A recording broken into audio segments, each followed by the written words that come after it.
일자리, 소득 주도 성장을 통해 중소기업 중심 경제구조로 전환을 꾀하고 있는 대한민국. 중소기업 중심 경제구조 실현을 위해 중소벤처기업부를 중심으로 상생혁신 정책을 펼치고 있는 산하기관들. 그 산하기관의 생생한 목소리를 들으며 중소벤처기업과 소상공인을 위한 정책을 이해하는 시간.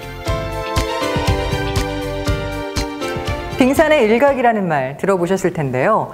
이렇듯 눈에 보이지 않는 기술력, 그 기술력을 객관적으로 평가하는 곳이 있습니다. 알면 힘이 되고 들어두면 길이 보이는 인터뷰. 오늘은 기술보증기금으로 가보겠습니다.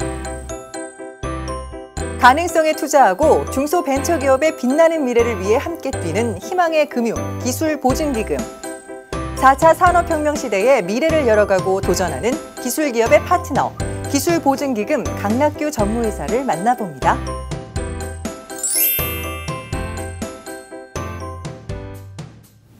상생으로 혁신, 중소벤처기업의 미래를 말하다. 자, 오늘은 기술보증기금 강락규 전무이사와 이야기 나누겠습니다. 안녕하십니까? 안녕하십니까? 네, 반갑습니다. 더운 날씨에 귀한 시간 내주셔서 감사합니다. 멀리 오신다고 수고 많으셨습니다. 네, 고맙습니다. 자, 오늘 좀 즐겁고 화기애애하게 인터뷰 진행해 보도록 하죠. 자, 기술보증기금. 기술력은 있는데 자금이 좀 부족한 중소벤처기업을 돕는 곳이다. 이 정도로만 제가 알고 있는데요. 조금 더 자세하게 설명해 주실까요? 네, 기술보증기금은 기술평가를 통해서 기술금융 활성화로 기술혁신기업의 성장을 지원하기 위해서 1989년도 부산에서 설립이 되었습니다. 네. 1997년도 국내 최초로 기술평가 시스템을 도입했습니다. 작년 정부조직법 개편으로 기본은 금융위에서부터 중소벤처기업부로 이관이 되었습니다. 기술보증기금의 주요 업무는 크게 세 가지로 볼 수 있습니다. 첫 번째는 보증이고 두 번째는 기술평가, 세 번째는 투자입니다. 기술보증은 매년 약 20조 원씩 보증을 공급해서 설립 후 지금까지 약 300조 원의 자금을 지원했습니다. 그리고 금년도에도 신규로 약 5조 원의 보증을 지원할 계획으로 있고 주로 주 고객 대상은 기술 혁신 기업들입니다. 예를 들면은 신성장 산업 기업이라든지 4차 산업혁명 그리고 일자리 창출 기업, R&D 기업 등이 되겠습니다. 다음으로 기술 평가입니다. 기본은 기술 평가 시스템인 KTRS를 통해서 기업이 가지고 있는 특허나 기술 등 무형의 자산을 미래의 가치를 평가해서 자금을 지원을 하고 있습니다. 기보의 KTRS 시스템은 국내 최고를 넘어서 전 세계적으로 전파를 하고 있습니다. 작년 11월 달에는 유럽 투자은행인 EIB와 MOU를 체결하기로 하고 베트남과 페루 그리고 태국에도 우리 기술평가 시스템을 전수하기로 하였습니다. 특히 금년 3월 달에 유럽 투자은행인 EIB의 보고서에 의하면은 세계적인 국제신용평가 기관인 S&P와 무디스 그리고 선진 금융기관인 프랑스의 BPI 프랑스, 독일의 KfW와 비교해서 볼 때 기부의 기술평가 시스템은 혁신 기술 분야에 개량화된 평가 도구를 갖춘 유일한 사례로 언급을 하고 있습니다. 그리고 2005년 이후에 계속 투자를 해서 2,556억을 투자해서 그중에서 22개 기업이 상장이 되었습니다. 네, 사실은 좀 어려운 내용이기도 하고 그렇습니다만 제가 잠깐 정리를 해보면 유럽에서 가장 최고로 친다는 EIB, 거기에서도 인정한 기술력. 그렇습니다. 어떻게 보면 굉장히 뿌듯하시겠어요. 자랑스럽습니다. 자랑스러우시겠고요. 앞서 말씀을 해주셨는데 금융위에서 중소벤처기업부로 이관이 되셨단 말이에요. 어떻게 그 정책적인 변화가 좀 뚜렷하게 있을 것 같은데요. 그렇습니다. 어떻습니까? 우리가 금융위 산하에서는 금융 안전판 역할로서 외환위기나 글로벌 금융위기 극복할 때 일익을 담당했습니다. 그리고 벤처 이노베이터 기업 등 혁신기업에 대한 기술성이나 사업성을 평가해서 기존 금융권의 심사를 보완하는 역할을 했다면은 이번에 중소벤처기업부로 이관해서는 두 가지입니다. 첫 번째, 금융적인 부분과 비금융적인 부분. 금융적인 분야는 모험 정신이 투철한 하이리스크 벤처기업을 적극 지원해서 혁신 성장을 견인을 하고 그다음 기술 창업 기업과 R&D 기업에 대해서 지원을 해서 혁신 성장 생태계를 조성하고 있습니다. 그다음 비금융 지원으로서는 중소벤처기업의 기술 보호를 위하여 기술 공정 플랫폼을 구축하고 기술 중소기업의 해외 진출을 지원하기 위해서 해외 기술 교류와 해외 투자 보증들을 지금 지원을 하고 있습니다. 네. 그러니까 그 금융위에 있을 때는 사실 조금 안정을 추구했다면 그 중소벤처기업부로 이관되면서부터는 이게 뭔가 투자에 있어서 하이 리스크를 감수하고서라도 이제 성장할 수 있게끔 지원을 하는 그렇습니다. 그런 역할이 사회 안전판에서 중소기업을 적극적으로 지원하는 기관으로 바뀌었다고 보시면 됩니다. 예, 어떻게 보면 중소기업이 우리나라 그 경제의 근간이니까요. 그렇습니다. 그런 식으로 약간의 변화가 있었다. 그렇게 보면은 사실 그 기술 혁신 이야기를 잠깐 해주셨지만 IT 분야의 투자나 이런 것들이 조금 더 있어야 되지 않겠습니까? 그렇습니다. 예. 특히 4차 산업혁명에 다양한 분야가 있지만 그중 ICT가 4차 산업혁명에 가장 중점적인 역할을 하고 있기 때문에 더욱더 IT에 대한 투자가 더 필요합니다. 예, 그리고 그쪽으로 방향을 틀고 있고요. 그렇습니다. 예. 그렇군요. 알겠습니다.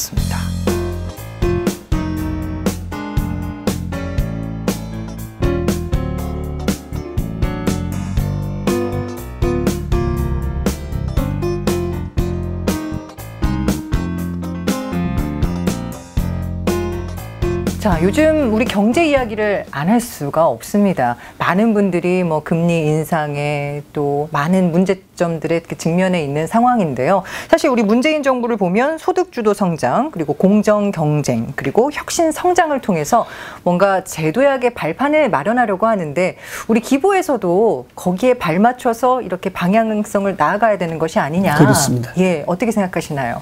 지금 대한민국 경제에 두 가지 큰 어려움이 있습니다. 하나는 잠재 성장률이 지속적으로 떨어지는 부분하고 또 한 가지는 소득 양극화 문제입니다. 그래서 잠재 성장률을 끌어올리기 위해서는 이제 더 이상 대기업 위주의 성장은 한계에 도달했습니다. 그러면 또 다른 플레이어가 있는데 그 누구냐면은 기술 중소기업입니다. 기술 중소기업을 통해서 혁신 성장을 할 필요가 있습니다. 그래서 기부 역할은 기술 중소기업을 지원해서 혁신 성장에 견인하는 것이 또 다른 기부 역할이라고 볼 수 있습니다. 그 기술 혁신을 하는 중소기업, 사실 여기서 평가를 해야 되는 거잖아요. 그렇습니다. 그러기 위해서는 전문위원들이 굉장히 많이 필요할 것 같은데요. 그렇습니다. 예. 어떻게 구성이 되어 있나요? 저희들 직원이 1,206명이 되는데 그중에서 53%가 이공계 출신들입니다. 그중에서 215명이 공학 박사들 출신들입니다. 그래서 정확하게 기술을 평가할 수 있는 우리 인프라가 있을 뿐만 아니라 그 위에 24개 기관에 약 1,700명 정도 외부 전문위원들, 자문위원들이 있습니다. 그래서 어떤 기술들을 저희들이 다 평가해낼 수가 있습니다. 네. 그러니까 어떻게 보면 기술을 보고 돈이 오가는 문제다 보니까, 그쵸. 사실 이게 민감한 부분이기는 한데, 그쵸. 그래서 좀 그 이의를 제기하는 분들도 있을 것 같아요. 가끔씩 있지만, 그 기부의 기술 평가를 어떤 식으로 그 인정할 것인가. 그런 문제에 대해서 최근에 많은 지적재산권 분쟁이 많이 생깁니다. 그렇다면 법원에서 갑이 을의 지적재산을 침범했다는 것은 판결할 수 있습니다. 단지 문제는 이 가치를 얼마나 판결인가를 판사로 잘 모릅니다. 그때 항상 우리 기부에서 기부에 있는 중앙기술평가원에 의뢰해서 우리 박사들이 그 가치를 평가해주고 있습니다. 그래서 우리 기술 가치 평가를 법원에서 평가하는 그 정도로 우리가 신뢰성을 얻고 있습니다. 그러니까 우리가 일반적으로 생각하는 은행은 자산을 살펴본다면 이 기부에서는 기술을. 그렇습니다. 이렇게 하니까 이해가 좀 빠르네요. 예. 알겠습니다. 그리고 우리가 이야기를 나누다 보니까 빠지지 않는 얘기가 혁신 성장이에요. 그렇습니다. 그렇죠. 문재인 기조와도 발맞춰 나가고 있는 건데 어떻게 그 전무이사가 보기에는 혁신 성장 어떻게 나가야 할까요? 그래서 먼저 그 혁신 성장의 개념을 정리한다면은 그 혁신이라는 것은 혁신을 통해서 새로운 성장 동력을 만든다. 혁신 성장이 혁신을 통해서 새로운 성장 동력을 만든다. 그럼 혁신이 뭐냐? 혁신은 기술 혁신이 있을 수 있고 조직 혁신이 있을 수 있고 경영 혁신, 뭐 다양한 혁신이 있겠지만 가장 중요한 부분은 결국은 기술 혁신입니다. 지금 세상을 지배하는 절대 반지가 옛날에는 대포로서 전쟁으로서 국가를 뭐 지배했고, 그랬죠. 그 다음에는 자본으로서 했지만 예. 이제는 기술이라는 겁니다. 지금 미국발 무역 전쟁도 표면적으로는 대중 무역 적자로 인하는 보복 조치가 나오지만 그 이면에는 중국의 첨단 제조 2025에 대한 미국의 두려움으로써 첨단 기술에 대한 세계 패권 경쟁이라고 봐야 됩니다. 프랑스 올랭드 대통령 때는 라테크 프랑스, 기술 프랑스라는 캐치프레이즈로서 프랑스를 세계 강자로서 되겠다는 선언을 했었고, 그거를 이어받아서 마크롱 대통령도 그렇죠. 라테크 프랑스 비자라는 제도를 만들어가지고 네. 해외에 있는 5,000명의 기술 과학자들 프랑스를 유치했습니다. 결국은 기술이 세계를 지배할 것이고, 그 혁신 기술의 창출 여부가 성과를 좌우할 것입니다. 요약한다면은 혁신 성장이라는 것은 도전적인 기술 중소기업이 우리 경제의 성장 주역으로 자리매김할 수 있는 일체의 정책을 혁신 성장이라고 말씀드릴 수 있겠습니다. 네, 그 이야기를 들으니까 얼마 전이었는데요. 그 4차 산업혁명 분야의 그 예비 창업 청년들을 위해서 그 범부처가 다 같이 그 역량을 결집하겠다 이렇게 합의한 바가 있었거든요. 예. 그만큼 그 기술 혁신이 전 세계를 지배하는 열쇠가 될 것이다. 그렇습니다. 예. 근데 그 기술을 평가하고 그런 것들을 이 기술 보증 기금에서 한다. 그렇습니다. 예. 이게 굉장히 중요한 일을 그렇습니다. 하고 계시는군요. 우리가 경제에서 가장 중요한 원리가 희소성의 원칙입니다. 예. 정부 자원을 어떻게 배분해야 될 건데 가장 효율적으로 된 데 투자해야지 그만큼 가치가 높아질 건데 기술이 낮은 데 투자해서 예. 이게 실패하는 것보다 기술 굉장히 훨씬 높은 고급 부가치에 투자해야지 훨씬 그 정책 효율이 높아질 예. 듯이 어느 기술에 투자하는 건 굉장히 중요합니다. 그래서 기술 가치 평가는 혁신 성장의 가장 핵심적인 과제를 할 수 있습니다. 네. 그러면 나중에 제가 그런 기술 혁신을 한다면 몇 점이 나올지 궁금해지는 정도네요. 알겠습니다. 우리 시청자 여러분도 저희가 예를 들어드리면 오히려 이해가 좀 빠르실 것 같아서요. 그간에 어떤 것들을 지원하셨는지 조금 하나하나 짚어주시면 더 좋을 것 같은데요. 네. 그 크게 혁신 성장을 위해서 우리가 한 5가지 정도의 정책을 시행했습니다. 네. 대한민국의 기술이 가장 많은 걸 가지고 보유하고 있는 데가 대학교, 정보 출연 연구소, 그리고 대기업 연구소입니다. 여기에 있는 많은 교수들이나 박사들, 연구원들이 나와서 사업을 한다면 새로운 부가가치를 창출할 수가 있습니다. 그래서 저희들은 U테크밸리, R테크밸리, M테크밸리라는 3종 세트를 작년에 시작을 했습니다. 예. 그래서 작년도에는 55개 대학교에 921억 원을 지원했었고, 금년 6월 말까지 40개 기업에 735억 원을 지원했습니다. 문제는 금액은 적지만 이게 95개 기업체의 대표가 대학 80%가 대학 교수라는 점이 있습니다. 그래서 저희들이 과감하게 그 대학 교수님이 창업을 한다면은 한 기업당 30억 원씩 연대보증 없이 지원하고, 그 대학 교수님은 기술은 알지만 마케팅 능력이 없기 때문에 컨설턴트를 붙여가지고 그렇죠. 자금과 기술과 마케팅과 다양한 부분을 동시에 지원을 하고 있습니다. 아마 3년 정도 지나면 이 효과가 나온다면 다시 한번 대한민국 혁신 성장에 큰 견인을 할 수 있으리라고 봅니다. 그리고 신성장 산업에 대해서 그 9개 테마 45개 분야 275개 품목에 대해서 저희들이 2조 8,200억 원의 그 보증을 지원한 적이 있습니다. 그리고 두 번째로는 R&D 부분에 대해서 저희들이 금년 6월 말까지 약 9천억 원을 지원해서 혁신 성장으로 도약했고, 다음으로 기술 이전을 활성화를 하고 있습니다. 정부 출연 연구기관이나 대학교가 그 국가 R&D 자금을 받아서 그 결과물로서 그 IP, 그 지적 재산들을 우리 중소기업에 이전했었는데, 네. 작년도는 528건, 금년도는 약 255건을 이전했습니다. 기술 이전이 왜 중요한가 하면 아시다시피 기술의 라이프 사이클이 점점 짧아지고 있습니다. 네. 그리고 중소기업들은 계속 짧은 라이프 사이클에 계속 R&D를 해야 되는데, 중소기업은 자금도 부족하고, 그렇죠. 인원도 부족하고, 시간도 부족하고, 거기에다가 R&D나 실패 두려움이 있는데, 이 부분들을 정부 출연 연구기관들이나 대학교에서 이전 받으면 빠른 시일 내에 R&D를 할 수 있기 때문에 그 기술 이전은 굉장히 중요합니다. 그 다음으로 혁신 생태계 조성을 위해서 금년도는 신규 5조 중에서 약 76% 정도를 그 기술 창업기업에 설립 후 5년이 창업기업에 지원했었고, 끝으로 보증연계 투자 부분들을 설립 후 5년 이내의 창업기업과 지방소재 기업에 대해서 계속 지원하고 있을 뿐만 아니라 네. 이번 그 5월 28일 날 기술보증기금 법이 개정돼서 네. 투자하는 총액 한도가 기본재산, 일반 기업으로 보면 자본금의 10%까지 지원할 수 있는 부분을 20%까지 확대됐습니다. 금년도는 약 300억 원을 투자할 예정은 있는데, 내년에는 약 600억 정도를 확대해서 2배로 확대해서 투자할 계획으로 있습니다. 그리고 미국에 있는 실리콘밸리가 그렇게 활성화됐던 것은 실리콘밸리에 있는 여러 대학교와 연구기관들 기술도 있겠지만 네. 그거를 지원할 많은 VC들이 투자를 했기 때문에 가능합니다. 그런데 그 VC를 또 투자했는데 한계가 도달했을 때는 실리콘밸리 뱅크라는 은행에서 또 자금을 지원했습니다. 그것처럼 네. 기보도 실리콘밸리 뱅크처럼 대한민국의 그 펀드를 통해서 VC들이 투자한 그 기업체의 또 자금 한계를 투자 연계형 보증이라서 또 하반기부터 시범적으로 약 1,000억 원을 지배할 계획을 했습니다.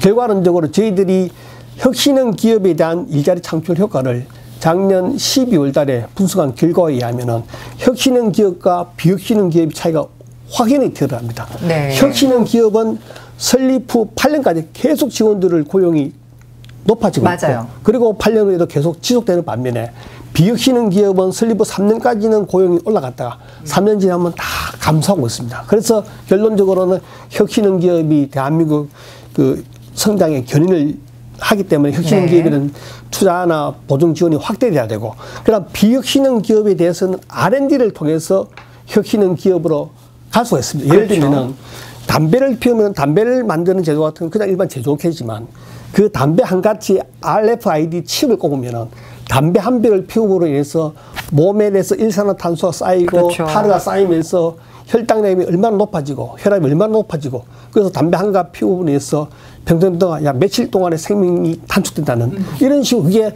다 4차 산업혁명입니다. 맞아요. 일반 제조와 바이오와 ICT가 협력돼서 이 일반 전통 제조업이 혁신형 기업으로 바뀌는 겁니다. 그래서 R&D가 굉장히 중요하다는 결론입니다. 네. 그러니까 혁신형 기업들에게는 이렇게 좀 마르지 않는 샘물 같은 그런 역할을 해주고 계신 거죠? 그렇습니다. 그러니까 평가, 보증, 투자의 종합적인 지원을 하고 그렇습니다. 계신 거고요.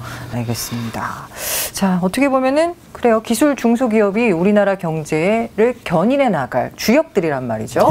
이 지원도 중요하지만 그만큼 또 기술 보호에 관한 것도 굉장히 중요하다고 이야기들을 하세요. 그 기술 보호에 관한 그런 방향, 정책성은 없습니까?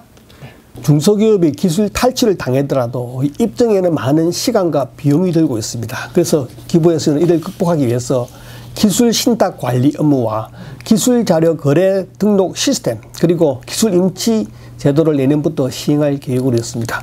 기술 신탁 업무는 중소기업으로부터 기술 기부가 신탁을 받아서 소유권을 넘겨받습니다. 그러면은 그 기술에 대해서 침해를 하면은 기부가 당사자가 나와서 소송을 대리를 하면 됩니다. 예. 그래서 그걸 기술 탈취를 못하도록 미리 예방할 수도 있고 기술 자료 거래 기록 등록은 기술 자료를 중소기업이 대기업에 납품한다면은 대기업이 기술 거래를 하지 않고 그걸 보고 새로운 자기들이 기술 개발을 할 수 있는 부분들을 그 자료들을 미리 기보가 다 가서 이 기술 탈취에 대해서 입증 자료로 제시할 수 있는 부분이 네. 있습니다. 그게 그 기술 자료 거래 기록 등록이고 끝으로 기술 임치는 미리 중소기업의 기술을 등록하기 전에 기보로 임치하면은 만약에 분쟁이 생기면은 이 증빙 자료로서 제시하는 게 기술 임치 제도입니다. 그래서 향후 5년간 저희는 단계적으로 7,600건의 기술 자료 거래 기록을 등록을 하고 약 38,000건을 기술 임치를 할 계획을 했습니다. 그래서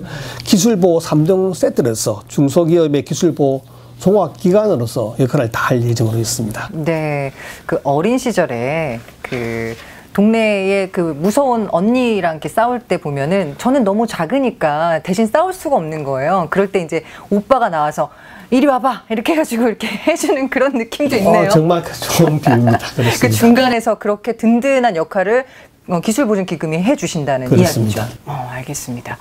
기술보증기금이 어떻게 보면 짊어진 짐도 굉장히 크고요. 그만큼 중요하다는 이야기일 텐데 앞으로의 비전도 좀 궁금해요. 그래서 기본은 우리 경제의 새로운 성장 주역으로서 기술 중소기업의 동반자로 대한민국 나아가서는 통일 한반도의 혁신 성장을 선도하는 기관이 되고자 합니다.